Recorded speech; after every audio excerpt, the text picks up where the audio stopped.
आघात. लेखिका प्रिया उंबरकर. वाचक स्वर सिद्धी गायकर.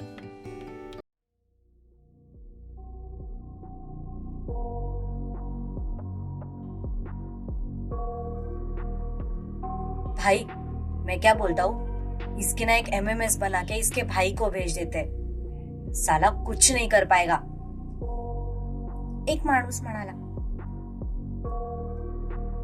गुड आइडिया, एक काम करो, जब तक ये होश में नहीं है तब तक इसका एक वीडियो बना लो और फिर उसको उठाना। एक बार वो वीडियो हमारे हाथ में आ गई ना, तो हम इसके भाई को आराम से ब्लैकमेल कर सकते। उसके बाद हमारे आदमी भी बाहर होंगे और ये वीडियो लीक करके हम लोग लाखों रुपए भी कमा लेंगे। जा रे, तू रूम रेडी करके रख। त्यातला एक माणूस दुसऱ्या माणसाला म्हणाला। तसे ते आत निघून गेले। व्हिडिओ बनवण्यासाठी त्यांना प्रखर लाईटची आवश्यकता होती। त्यानुसार सगळ्या ब्राईट लाईट्स त्या रूम मध्ये लावल्या गेल्या। तोपर्यंत सलीम ताराला वरून खालपर्यंत निहाळत होता।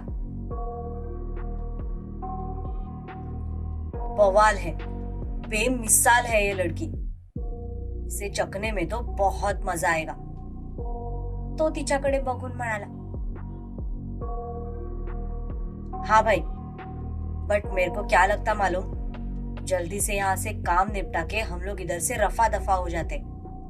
वो एसीपी अपनी बहन को ढूंढने के लिए किसी भी हद तक जा सकता है, इसलिए वो यहाँ पहुंचने से पहले हमको अपना काम खत्म करना पड़ेगा। एक बार वो वीडियो हमने बना लिया ना, तो उसके बाद वो चाह कर भी कुछ नहीं कर पाएगा, एक माणूस म्हणाला। तू टेन्शन नको लेऊ रे, तो आला ना तरी आपलं काही बिघडवू शकत नाही, कारण त्याची बहीण आपल्या ताब्यात आहे, सलीम म्हणाला। हो भाई, पण तो काही एकटा येणार नाही, पूर्ण पोलीस फोर्स घेऊन येईल आणि आपण बोटावर मोजण्या इतके 10-12 लोक आहोत इथे, उगीच रिस्क काय को लेने का, तो माणूस म्हणाला। भाई, सब रेडी हुआ है, उठाओ क्या इसको, त्या तिघांमधला दुसरा एक माणूस म्हणाला। तिला हात लावण्यासाठी त्यांचा अक्षरशः जीव चालला होता। हाँ, उठाकर इसको अंदर रख दे और मेरे आने तक उसे छूना भी मत, सलीम त्यांच्या माणसांना वॉर्निंग देत म्हणाला। तशी चुपचाप त्यांनी हो मध्ये मान डोलवली आणि ताराला उचलून आतमध्ये असलेल्या एका खोलीत घेऊन गेले।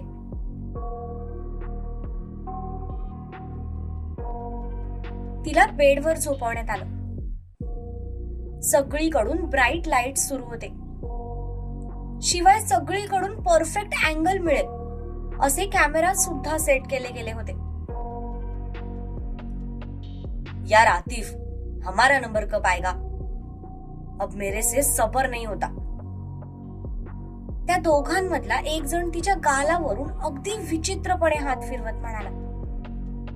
हळूहळू त्याचा तो हात तिच्या छातीपर्यंत जात होता। एका पॉइंटला त्याचा हात तिच्या छातीला टच करणारच होता, तितक्यात त्याच्या पोटातून एक जबरदस्त कळ जाणवली। इतकी जबरदस्त की त्याला ओरडायचं होतं, पण तोंडातून आवाज निघत नव्हता। तो तसाच पोटाला पकडून जागेवर खाली बसला। दुसऱ्याने मात्र ते चित्र स्वतःच्या डोळ्यांनी पाहिलं, तसा तो शॉक झाला।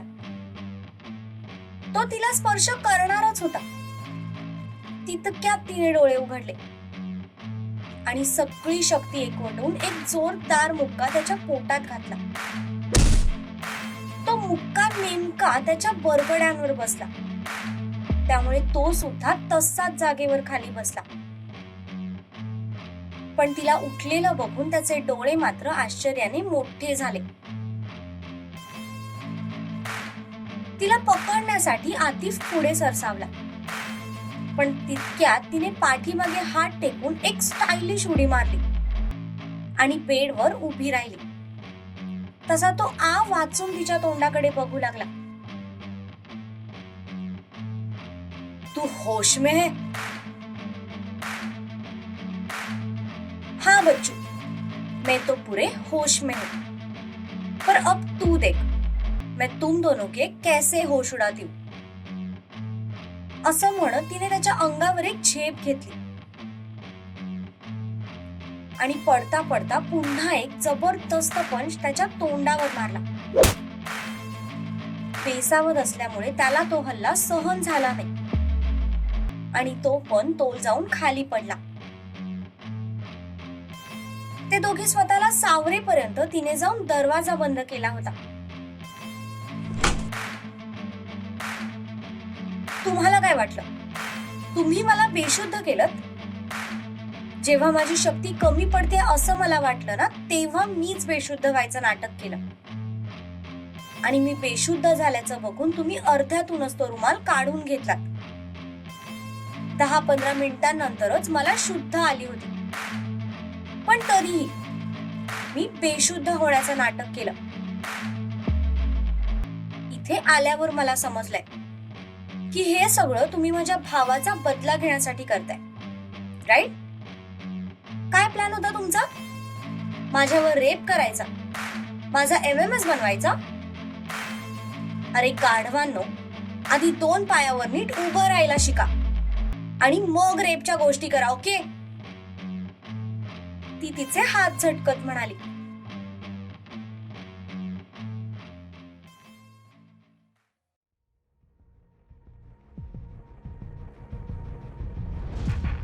कुठे गेली असेल ती गाडी? शिवा अस्वस्थपणे केसातून हात फिरवत म्हणाला. काही अंतर आल्यानंतर पुन्हा 2 रस्ते होते. आता त्यातून ती गाडी नेमकी कुठे गेली असेल हे त्याला कळत नव्हतं. त्याने त्याचा मोबाईल घेतला तर त्याने पाहिलं की मोबाईलला नेटवर्क नाहीये. शिट, सगळी संकट जशी काही शुभ मुहूर्त काढून एकत्रच येत आहेत. तो हातात घेतलेला मोबाईल रागातच बाजूच्या सीटवर फेकत म्हणाला.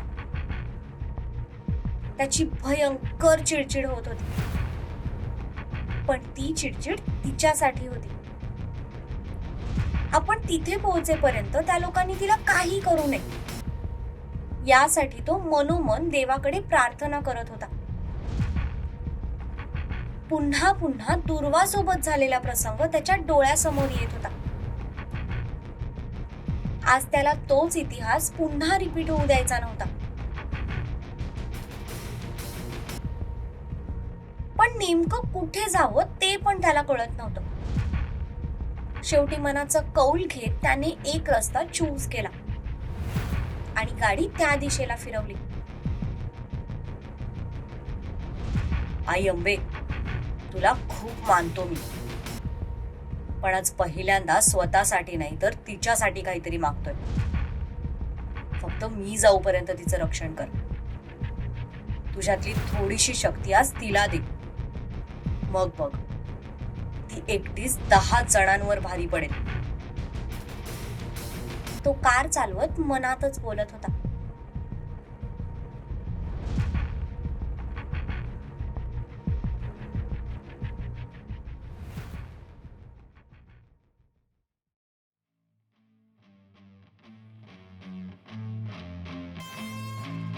साली, बहुत आग है रे तेरे में.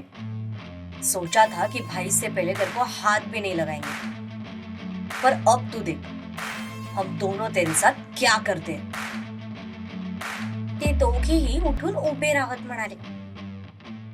पण ताराला जराही भीती नव्हती, कारण तिथे आल्यावर तिला हे तर समजलं होतं की तिथे सगळे मिळून फक्त 10-12 माणसं आहेत आणि जोपर्यंत आपला भाऊ येत नाही तोपर्यंत आपण त्या लोकांशी आरामात 4 हात करू शकतो.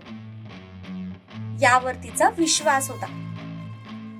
विश्वास त्या माणसांवर नाही तर स्वतःच्या ताकदीवर होता. आतापर्यंत केलेल्या तपश्चर्येवर होता.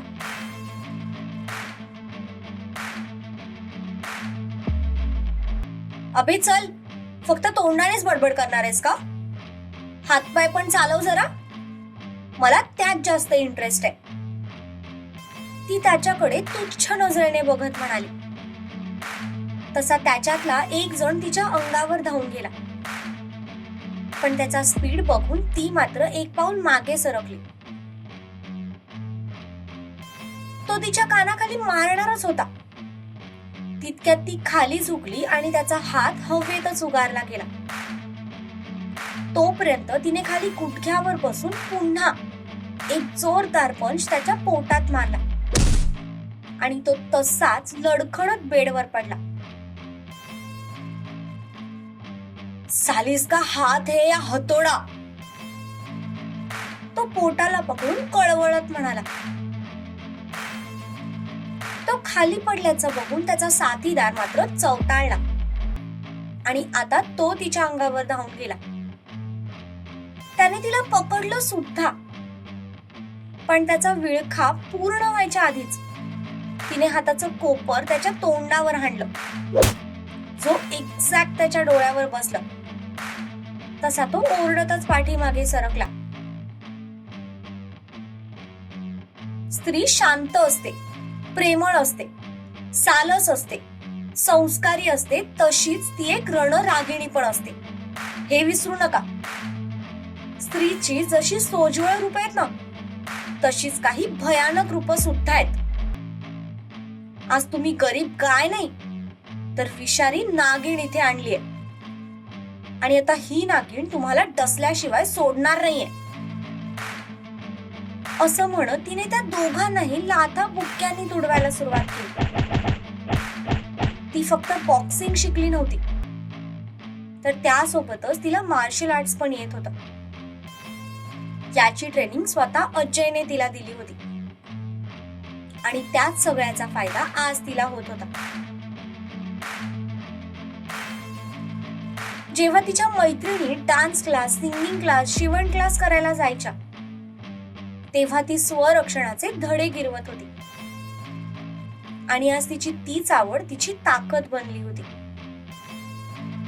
आणि त्याच ताकदीमुळे आज तिची अब्रू पण वाचली होती.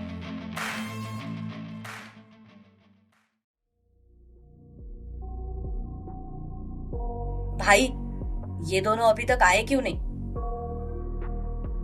ताराच्या रूम मध्ये जायच्या आधी ती लोक ड्रिंक करायला बसले होते. बाहेर त्यांची 5-6 माणसं पेहरा देत उभी होती. लाइट एडजस्ट कर रहे होंगे. मैंने उनको बोला है उसे हाथ नहीं लगाने को, तो वो नहीं लगाएंगे, वरना इसका अंजाम क्या होगा वो उनको भी अच्छी तरह से पता है. सलीम ग्लास तोंडाला लावत म्हणाला.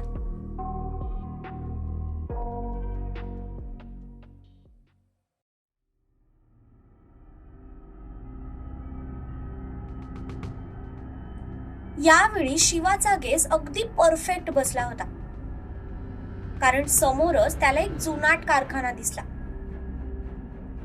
ज्याच्या बाहेर मोजून 2 लाईट सुरू होते. त्या लाईटच्या प्रकाशात त्याला 4-5 माणसं इकडून तिकडे फिरताना दिसली.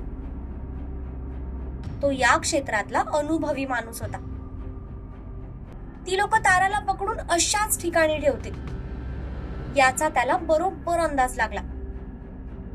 तसं त्याच्या चेहऱ्यावर स्माईल आली. त्याला फोन करून घरी सांगायचं होतं, पण मोबाईलला नेटवर्क नसल्यामुळे त्याने तो नाद सोडला. सध्या तरी तिला वाचवणं जास्त गरजेचं आहे असं समजून तो खाली उतरला.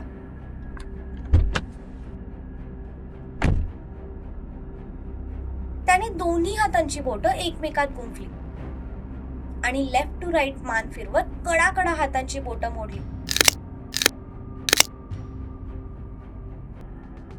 साल्यांनो, तिला हात लावायची हिम्मत केली ना तुम्ही? नाही तुमचे हात तुमच्याच गळ्यात बांधले ना तर शिवराज पाटील नाव लावणार नाही. असं म्हणत तो त्या अंधाऱ्या रस्त्यातून एक पाऊल पुढे टाकू लागला.